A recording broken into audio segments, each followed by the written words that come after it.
বৃহস্পতিবার যুব ভারতী ক্রীড়াঙ্গনে ১৩২তম ডুরান্ড কাপের উদ্বোধন করলেন মুখ্যমন্ত্রী মমতা বন্দ্যোপাধ্যায়। ঐতিহ্যশালী এই ফুটবল টুর্নামেন্টের উদ্বোধনে উপস্থিত থাকতে পেরে গর্বিত বলে জানালেন মুখ্যমন্ত্রী। টুর্নামেন্টের সাফল্য কামনা করেছেন তিনি। কারণ ডুরান্ড কাপটা খুব প্রেস্টিজিয়াস কাপ এবং আর্মি নিজে এটাকে লিড করেন। আমাদের গভর্নমেন্টের সাথে জয়েন্ট কোঅপারেশন আমরা কাজটা করি এবং আজকে ইন্ডিয়ার টিম পুরো বিভিন্ন জায়গা থেকে কালচারাল টিম এসেছিল, তারা প্রত্যেকে পারফরমেন্স করেছে। আমি অকেশনে দুটো টিম ইন্ডিয়া এবং বাংলাদেশের মোহনবাগান ক্লাবকে এবং বাংলাদেশের যে আর্মি ক্লাব তাদের সকলকে অভিনন্দন জানাই। তারা সকলে ভালো থাকুক, সুস্থ থাকুক।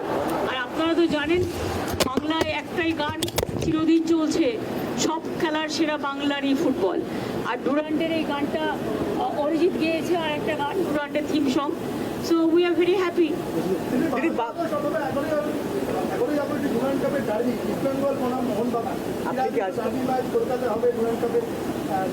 আমি কি করে জানবো? এসব তো প্লেয়াররা বলবে, অর্গানাইজাররা বলবে। আপনি কি আমি কি বলবো? আপনি কি আসবেন ডার্বি দেখতে?